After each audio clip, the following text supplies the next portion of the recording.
I'm Steve Wohlenhaus. This is Anatomy of Success. And this week, to be more focused when our mind begins to wander, do 3 things to improve our concentration.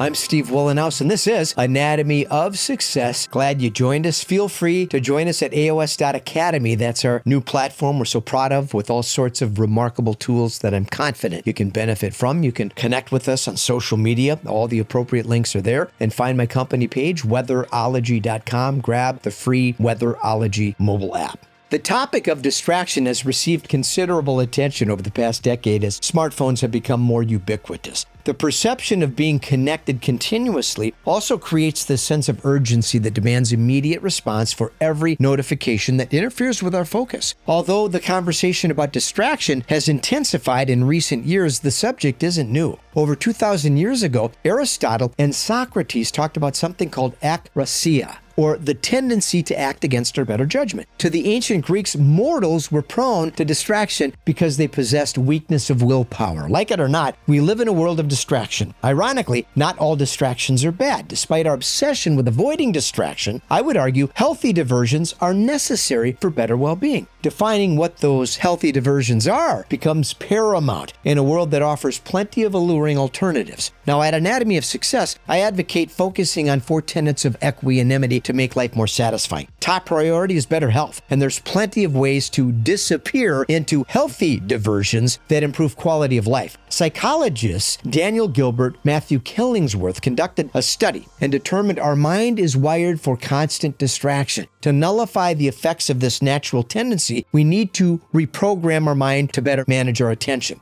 The emphasis needs to shift from what we are doing to how we are being. So, to be more focused when our mind wanders, do 3 things to improve our concentration.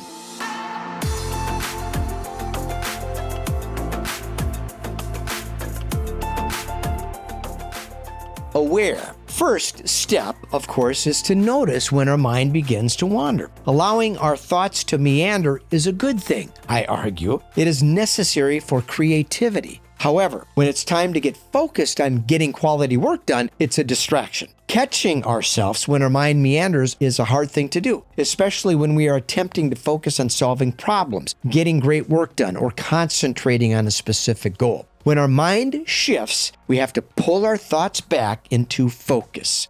Realign. Once we notice our mind is drifting and redirect our focus back onto what the task is at hand, we need to realign our thoughts. Let's say we are talking with a colleague and suddenly notice our mind begins wandering. Stop, redirect our thoughts back on the person and better listening, truly listening to understand. This is an exercise that requires practice, but that simple realignment is going to help us stay more engaged in the present moment.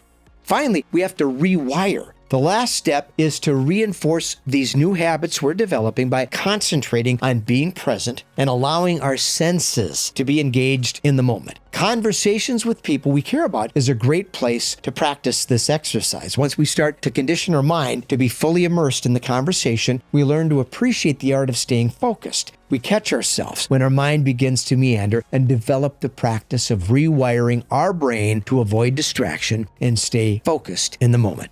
Brief conversation today on helping ourselves get focused, and that is a problem, but there's a place for creativity, letting our mind meander, but we also need to pull back when that happens at certain times so that we can concentrate on quality work. I'm Steve Wohlenhaus. This is Anatomy of Success. Until next week, let's stay focused, let's stay positive, and let's stay optimistic.